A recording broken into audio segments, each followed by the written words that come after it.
तुलसी का बिरवा नजर आ गया। तुलसी के बिरवा से कहती है, बहना तुलसी तू बहुत दिखा रही है हुलसी। बहना तेरे बगैर तो हमारे प्रभु प्रसाद नहीं पाते हैं, तुझको जरूर पता होगा। तू बता हमारे वंशी वाले रास बिहारी कहां जाकर छुप गए हैं। हवा चली, तुलसी का बिरवा हिलने लगा। एक कह रही है, तुलसी कह रही है मैं नहीं बताने वाली। दूसरी कह रही तू सौत जो है हमारी, तू हमको क्यों बताएगी। आगे बढ़ी, वृक्षों से कहती हैं, हे वृक्षों, हे पीपल, हे बरगद, आप बताइए कहां है प्यारे वंशी वाले। आपकी शाखाएं तो पूरे वन प्रदेश में फैली हुई हैं। हवा चली, वृक्ष हिलते हैं। दूसरी कहती है कह रहे हैं हम नहीं बताने वाले। एक कहते तुम हो ही पुरुष जाति के, पुरुष जाति निष्ठुर होती है। लीलान्वेषण सभी गोपियां करने लगी। लेकिन ध्यान देना, जब श्री राधा रानी प्रभु को आगे लेकर के गई तो राधा रानी के हृदय में यह बात आई कि मैं प्रधान गोपी हूं, मैं प्रधान गोपी हूं और मैं अकेली कृष्ण को अपने साथ लेकर के आ गई। सारी गोपियां क्या सोच रही होंगी कि श्री राधा रानी अकेली कृष्ण को आगे लेकर चली गई।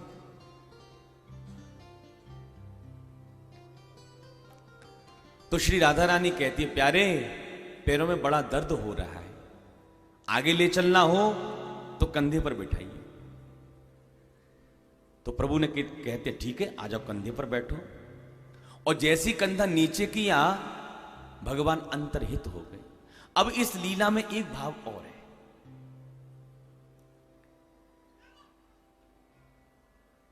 भगवान श्री राधा रानी को अकेली साथ में लेकर के आए हैं, तो राधा रानी के मन में यह भाव तो था ही कि मुझ अकेली को लेकर आ गए हैं, सारी गोपियां क्या सोच रही होंगी। अभी तो दूसरा भाव यह है कि श्री राधा रानी प्रेम में इतनी आतुर हो गई थी कि जब प्रभु अकेली राधा रानी को लेकर के आए तो विचार करने लगी श्री राधा रानी मुझसे कितना प्रेम करते हैं, मुझ अकेली को लेकर के आए। और जब श्री राधा रानी ने यह कहा कि कंधे पर बिठा लो और भगवान ने जैसी कंधा नीचे किया, श्री राधा रानी अत्यंत प्रेम में आतुर हो गई। मुझसे इतना प्रेम करते हैं कि कंधे पर बिठाने के लिए भी तैयार हो गई। और ध्यान देना, जब व्यक्ति अतिशय प्रेम में आतुर हो जाता है तो मूर्छा आ जाती। राधा रानी प्रेम में भर गई इसलिए मूर्छित हो गई। और जैसी राधा रानी मूर्छित होने लगी, सामने से गोपियां आती दिखाई पड़ी। और जैसी सामने से गोपियां आती दिखाई पड़ी, गोविंद श्री राधा रानी को छोड़ करके अंतर्हित हो गए। जब गोपियां पहुंची श्री राधा रानी के निकट, जल के छींटे लगाए हैं, तब श्री राधा रानी अपने स्वरूप में आई हैं। गोपियां कहती हैं स्वामिनी जी कहां चले गए प्रियतम हमें छोड़कर। तब श्री राधा रानी कहती हैं मुझे भी अकेला छोड़कर चले गए वो आगे। अब एक काम करो, पुनः पुलिन मागत्य, पुनः चलते यमुना पुलिन पर, और गीत गाने से यदि प्रसन्न हो गए आ गए तब तो ठीक है, नहीं यमुना जी में कूद कर आत्महत्या ही कर लेंगे।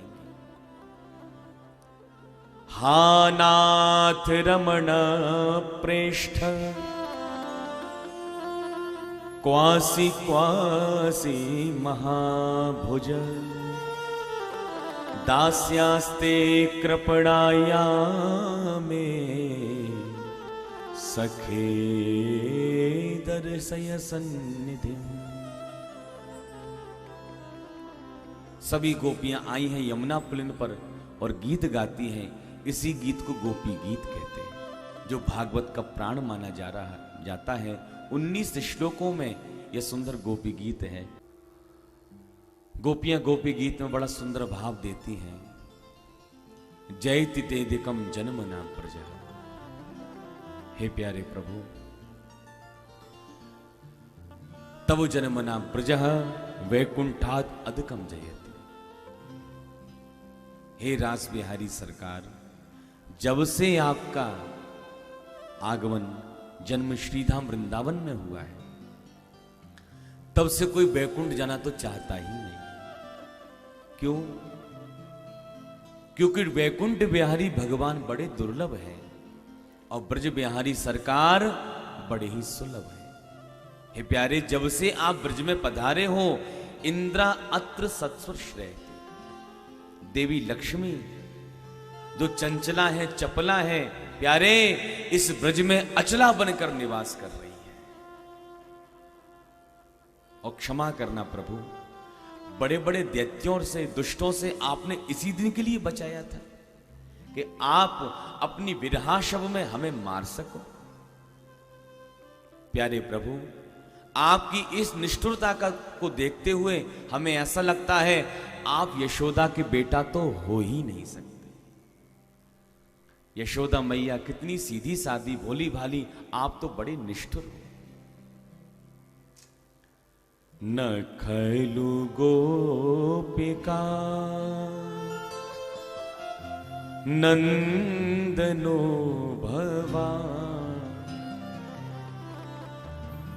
न खलु गोपिका, प्यारे आप यशोदा के बेटा नहीं हो।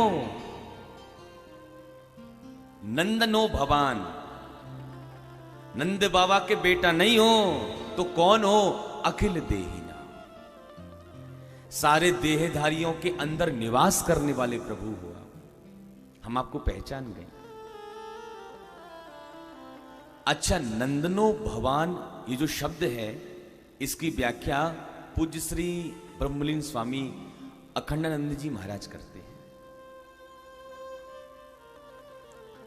वो कहते हैं कि बनारस में एक कचौड़ी गली है। बनारस की कचौड़ी गली बड़ी प्रसिद्ध है। उस कचौड़ी गली में एक सेठ जी रहते थे।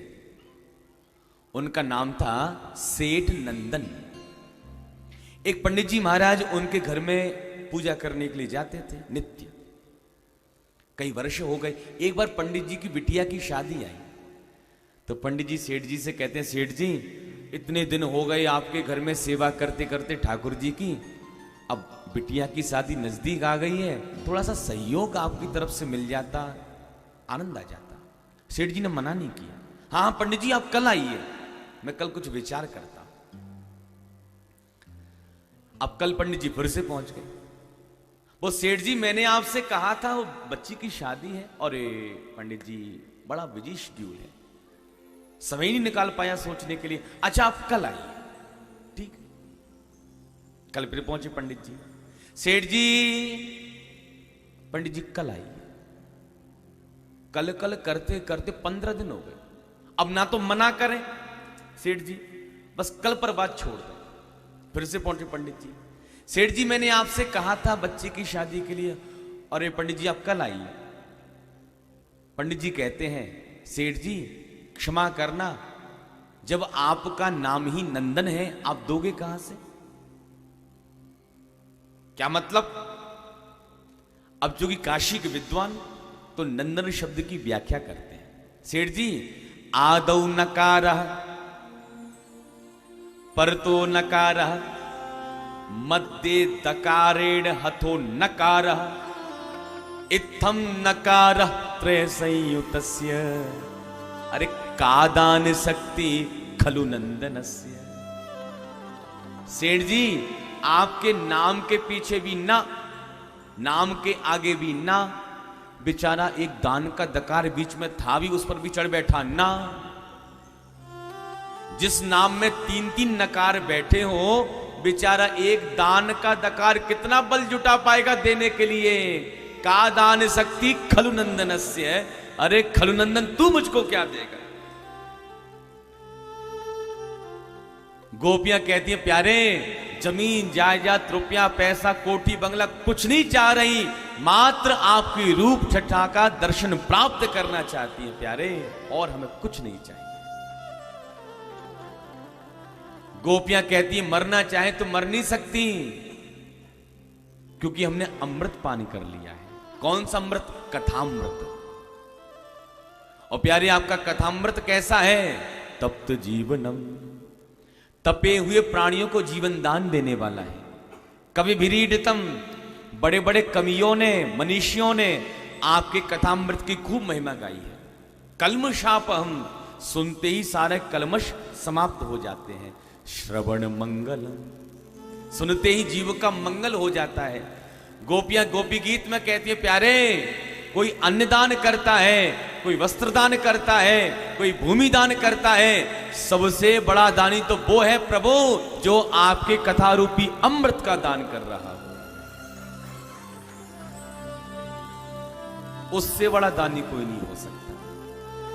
न पीने पिलाने न खाने में है, न पीने न पिलाने न खाने में है, न किस्से कहानी सुनाने में है। जिंदगानी का जीने का असली मजा कथा में कृष्ण की डूब जाने में।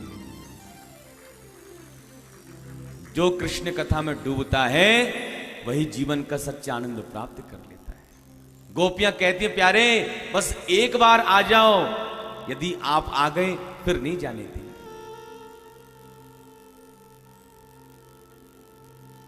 ए अब्रे करम इतना ना बरस,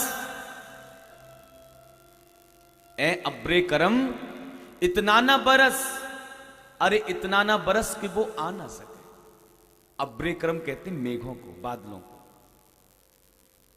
ए अब्रे करम इतना ना बरस, इतना ना बरस कि वो आ ना सके, और वो जो आ जाए फिर थम के बरस, अरे फिर इतना बरस कि वो जा ना सके। गोपियां कहती, प्यारे एक बार आप आ गए फिर आपको नहीं जाने देंगे। सभी गोपियां एक स्वर में रोना प्रारंभ करती है। रुरुदु सुस्वरम राजन कृष्ण दर्शन लालसा। आज गोपियां किसके लिए रो रही हैं? आज प्रभु का दर्शन प्राप्त करने के लिए रो रही हैं। प्यारे आप आ जाइए। अरे भैया, कोई अपनों के लिए रोता है, कोई पड़ोसियों के लिए रोता है, कोई रिश्तेदारों के लिए रोता है, लेकिन गोपियां मुरली बाली के लिए रो रही हैं। रुरुदु सुस्वरम, और आज गोपियों का जो रोना है वो सुर में रो रही है, एक साथ रो रही है। और जो भक्त भगवान के विरह में रोता है, फिर भगवान उस भक्त का रोना नहीं देख पाते। तासाम आविर्भूत शौरी स्मयमान मुखाम्बुज पीतांबरधर कृष्णगवी साक्षात मनमत मन्मथ। जैसी गोपी ने रोना प्रारंभ किया, भगवान से नहीं रहा गया, उसी समय तासाम गोपीना मध्य शौरी श्री कृष्ण आविर्भूत। उसी समय रास बिहारी सरकार गोपियों के सामने प्रकट हो गए हैं। बोले रास बिहारी सरकार की जय, भक्त वत्सल भगवान की जय।